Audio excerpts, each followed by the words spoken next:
minasyaitonir rajim. Bismillahirrahmanirrahim.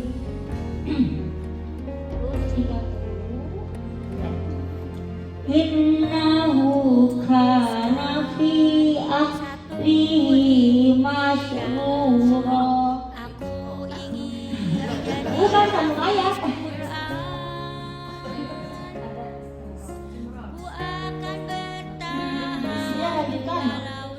Lanjutkan dua ayat. Lanjutkan ayat selanjutnya. Siapa dari ibu-ibu nih? Ibu Umairah coba.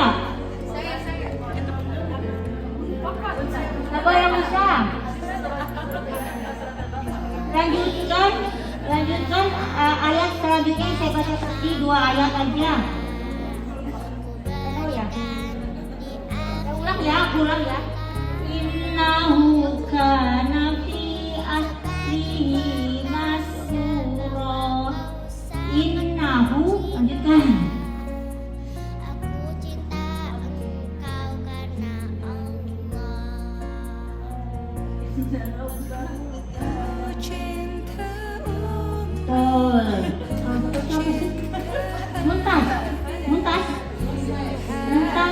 Muntas seho amani. Ternyata Mahmud nih udah bisa beli es krim. Mau beli es krim Mahmud sama beli apa lagi es krim? Bakso. Ya. Terus abang mau satu ayat nggak bang? Iza ja'a nasrullahi wal fath. Selesaikan. Jangan makan habis. Siapa? Mbak Evi. Siapa? Jangan. Dari kelas kamu nggak boleh. Kamu nanti surat pendek. Ayo nih. Udah. Amalia udah. Ayo Amalia.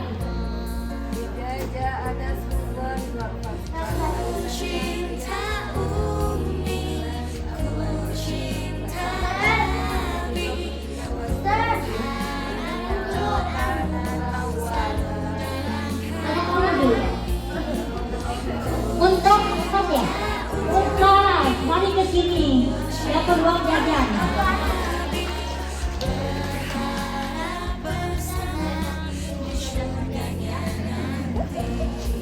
Bisa beli. Maaf ya. Salam tarokai ala rabbika bi'at mahir. Ya udah kan ini.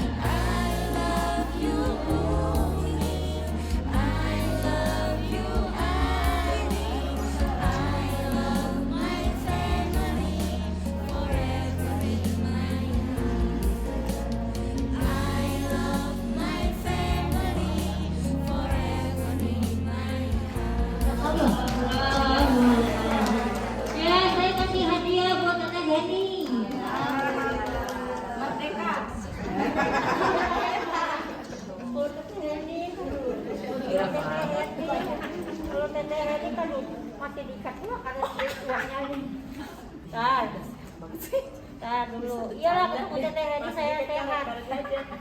Sama Teteh Heni saya sehat. Nih dikasih bonus lebar. Pasti. Ya. Enggak masuk. Kurang kuat. Barakallazi biyadihi wa huwa ala kulli syai'in qadir. Allazi khalaqal mauta wa hayata liyabluwakum ayyukum ahsanu amala wa huwal azizul ghafur. Allazi khalaqas sab'a samawati tibaqa ma tara fil khalqi rahmani in antum البصر هل ترى من فطور ثم زل البصر كرتين ينقلب إليك بشر خاسئا وهو الهزيع ولقد زينا سماء دنيا بمصابها وجعلناها رجوما لشياطين وأعتدنا لهم عذاب السعير.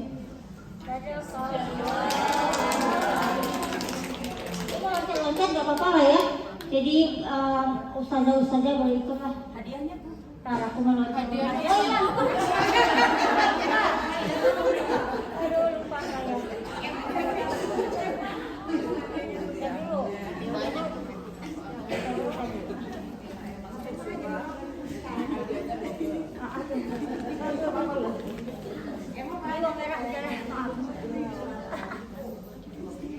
A'udzu birabbil falaq min syarri ma khalaq. Kami Bu katanya. Wa min syarri ghasikin idza waqab.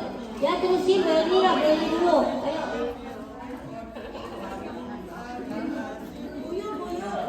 Ayo. Ya, Mas, ayo. Baik, Ibu sekalian, Masya Allah, kasih Bu datang Bu. Kepada dulu, Masya Allah. Baik Ibu, Assalamualaikum warahmatullahi wabarakatuh.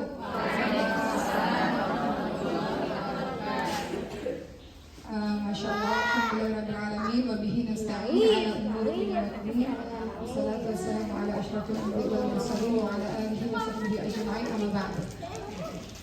Saya duduk apa berdiri apa gini aja Bu? Apa kali ya? Baik Ibu, pertama-tama saya mohon maaf karena tadi dari terutama permohonan maaf sebesar-besarnya untuk ibu saya, maaf Ibu, nggak sedih kan? Alhamdulillah. Iya nak? Udah lewat dari jam yang Ya. Biasa kayak gini diulang-ulang sampai besok. Jadi minta maaf dulu. Ada malu. Ya. Ciri-ciri orang tua itu kalau bicara diulang-ulang ya. Jadi kita harus minta maaf minta maafnya biar diulangnya dikit-dikit aja. Baik. Alhamdulillah, saya minta maaf karena tadi saya ngisi di BSD Bu. Ya, kenapa Bu? Iya benar di situ di Masjid Al-Aqsa de Latinos. Jadi agak terlambat sedikit. Maaf ya Bu.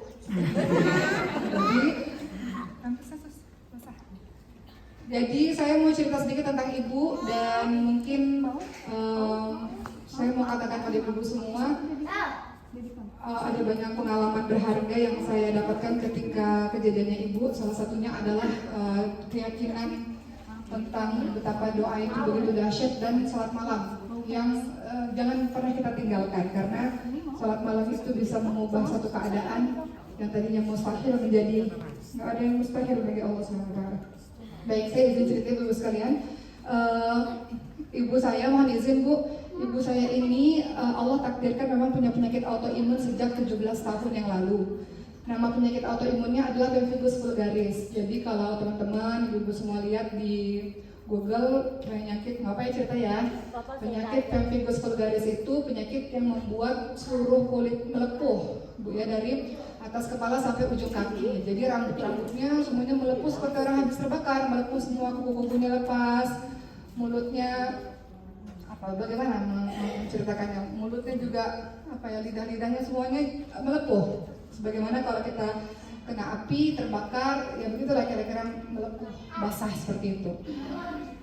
Ibu dalam keadaan seperti itu sehingga bolak-balik dirawat di rumah sakit berbulan-bulan sejak usia saya 16 tahun, sejak 17 tahun yang lalu. Dan penyakit ini cukup membuat ibu dan saya, karena saya merawat ibu, cukup membuat kita shock karena semua orang takut ya Bu kalau melihat orang dengan penyakit kulit.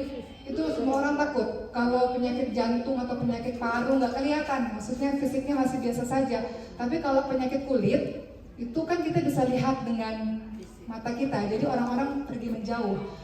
Saat itu kami tinggal di Batam, di Pulau Riau. Namun karena ibu sakit, akhirnya ibu harus dipindahkan ke Jakarta. Lebih tepatnya di rumah sakit MMC Jakarta pada saat itu. Dan saya pulang sekolah, masa muda saya memang banyak dihabiskan di rumah sakit.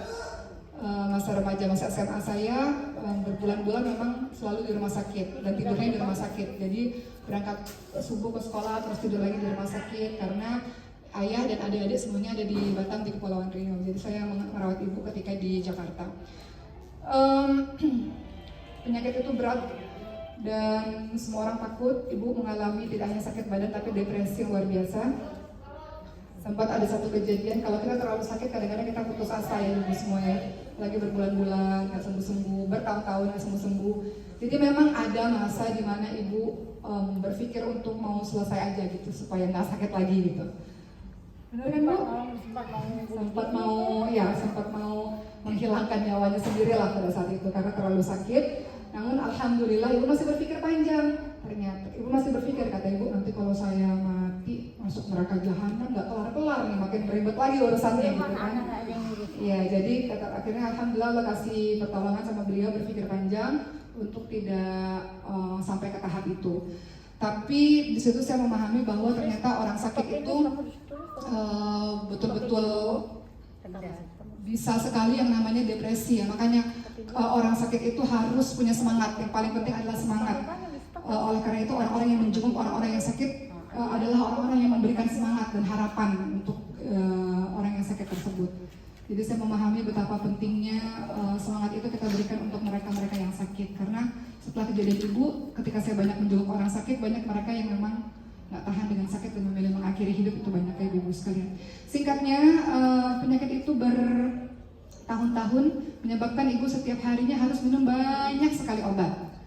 Karena minum banyak sekali obat berbelas-belas tahun, oleh karena itu muncullah komplikasi penyakitnya, mulai dari diabetes, kolesterol, hipertensi, pembengkakan jantung, apalagi kayaknya banyak bu, lupa, saking banyaknya jadi lupa, autoimun dan sebagainya. Kamar hotel kecuali untuk ibadah haji saja, dan sempat pada satu kejadian itu beberapa teman yang pada saat itu gabung di Zoom, ibu mengalami yang namanya delirium. Delirium itu maksudnya ibu 9 jam marah dan menangis, berbicara macam-macam tiada henti. Dan itu terjadi pada saat Zoom di depan teman-temannya. Nah, pada saat itu kejadiannya kita semua lagi tidur sekitar jam 4 pagi atau setengah 4 pagi, tiba-tiba ibu nangis histeris. Dan kebetulan saya, ibu sama suami bantuin juga. Terus jadi di kamar itu ada saya, suami sama ibu saya. Jam setengah 4 pagi tiba-tiba kami bangun kaget karena ibu nangis histeris. Zoom, karena ibu setiap hari kan ada pengajian Zoom, pengajian subuh. Tiba-tiba nangis marah-marah dan saya cukup kaget ya. Dan saya nggak enak sama teman-teman yang ada di Zoom itu, jadi saya sempat matiin Zoom tersebut. Kemudian ngomong lagi harus ada Zoom ya, macam-macam bicaranya. Dan saya nggak tahu itu kenapa, karena ini nggak pernah terjadi sebelumnya. Tentu saja saya sebagai orang yang nggak ngerti apa-apa merasa nggak enak sama teman-teman yang ada di Zoom, teman-temannya ibu, teman-teman pengajiannya, karena kata-katanya khawatir menyinggung perasaan banyak orang gitu. Akhirnya sudah jam 8 pagi saya panggil dokter travel untuk datang ke kamar, dan dokter juga berusaha untuk ngasih obat penenang tapi nggak berhasil. Dan akhirnya ibu marah nangis nggak berhenti bicara 9 jam sampai jam 1 siang. Saya yang nemenin bu di kamar itu, saya sambil mungkin teman-teman kaget juga kali ya, teman-teman yang di Zoom kaget juga karena bicaranya macam-macam kemana-mana. Saya juga nggak tahu itu saya nggak tahu itu apa yang terjadi. Sampai saya ingat betul, saya telepon adik saya jam 10 pagi karena saya mau adik saya juga tahu keadaan ibu.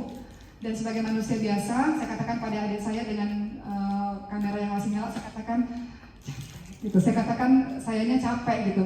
Kita aja yang nggak bicara capek bu, apalagi yang bicara dan nangis dan marah 9 jam nggak berhenti. Saya katakan pada adik juga capek. Kan kita nenangin orang dari jam 4 pagi, setengah 4 pagi sampai jam 1 siang. Saya katakan, dan adik-adik saya berusaha di video call itu mengalihkan pembicaraan. Walaupun ibu bicaranya udah kemana-mana, saya nggak tahu lagi harus gimana, karena ini kejadian pertama kali, dan saya nggak tahu bahwa itu namanya delirium. Jadi ada gangguan jiwa karena kepanasan, karena terlalu lelah, nggak tidur, nggak makan. Ternyata untuk orang-orang dengan usia-usia lanjut itu bisa mengalami itu. Jam 1 siang akhirnya kami, walaupun agak terlambat, kami bawa ke rumah sakit. Dan sampai di rumah sakit dibawa ke rumah sakit di poli jiwa ya, psikiater. Barulah dikasih obat penenang dan ibu akhirnya bisa beristirahat dengan tenang. 5 hari di rumah sakit itu, tapi alhamdulillah ceritanya agak panjang, saya agak singkat sedikit. Saya minta kepada Allah agar ibu saya diizinkan untuk bisa haji. Walaupun dokter mengatakan ibu kamu kondisinya nggak mungkin untuk haji, apalagi wukuf ya di Arafah, nggak mungkin.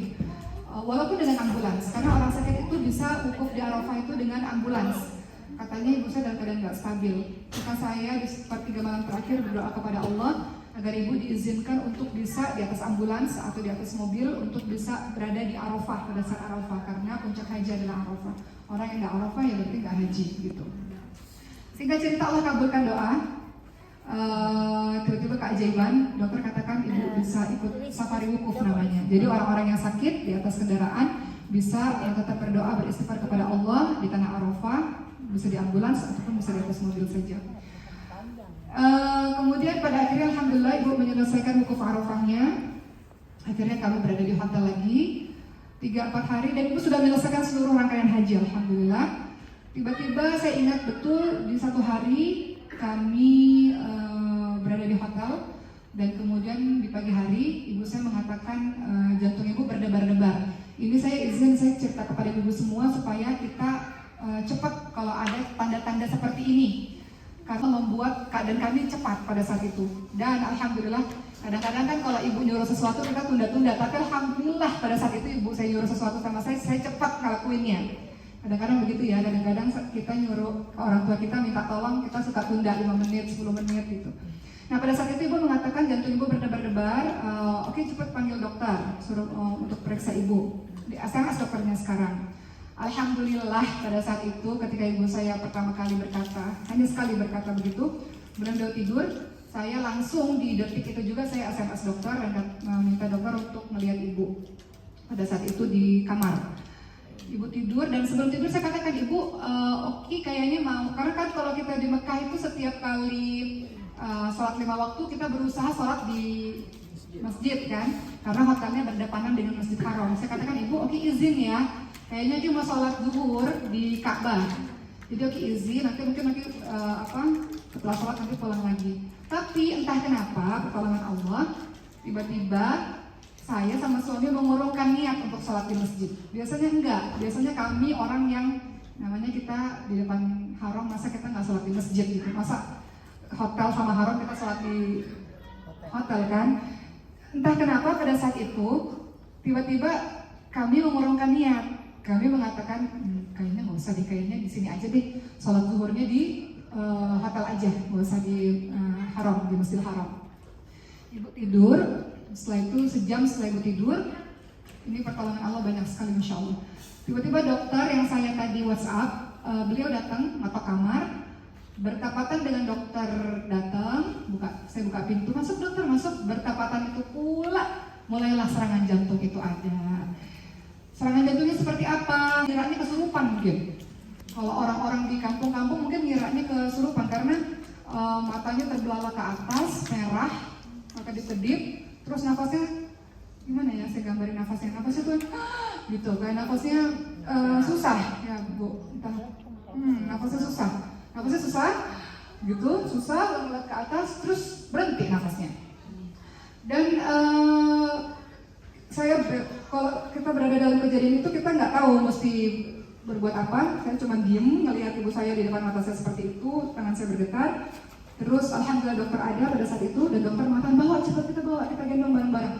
Akhirnya dokter suami saya membawa ibu saya, itu kan beberapa detik setelah henti nafas itu. Ajaibnya masya Allah entah dari mana ada kursi roda di depan kamar saya, padahal tadinya nggak ada. Sehingga kursi roda itu menolong ibu saya untuk bisa dibawa ke rumah sakit. Alhamdulillah lagi, rumah sakitnya ada di lantai bawah di hotel yang sama, jadi cuma turun lift, sekali atau 2 kali turun lift. Ternyata proses dari bawa ibu dari kamar sampai turun lift itu memakan waktu 5 menit. 5 menit itu pula lah yang ibu saya nggak ada nafasnya. Setelah sampai di rumah sakit di lantai bawah di hotel yang sama, kemudian saya lihat ibu saya udah nggak ada nafas lagi, udah ketika naik kursi roda kan begini, udah nggak ada kekuatan di sini. Kemudian sampai di rumah sakit dokter langsung, saya nggak boleh masuk, mereka langsung beramai-ramai dengan beberapa tim kesehatan lainnya melakukan CPR, ditekan-tekan dadanya untuk mengembalikan lagi nafasnya. Semua kejadian begitu cepat. Tentu saya pada saat itu banyak menangis dan minta doa kepada seluruh teman-teman penghafal Quran, insya Allah, doa mereka mustajab insya Allah. Dan akhirnya seluruh cabang pesantren kembali mendoakan ibu pada saat itu.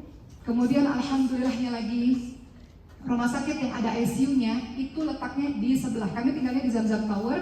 Di sebelah itu ada yang namanya Sofa Tower. Nah, rumah sakit yang ada ICU-nya yang lebih lengkap lagi itu ada di sebelah hotel. Saya langsung masuk ICU pada saat itu. Alhamdulillah rumah sakitnya ada lagi sebelah hotel. Saya nggak kebayang pada saat itu musim haji, ada jutaan orang, macet, kemudian kadang-kadang kendaraan susah. Saya nggak kebayang kalau saya tinggal di hotel yang lain, rumah sakitnya jauh, nunggu dulu manggil taksi atau berhenti taksi. Saya nggak tahu berapa menit yang terbuang.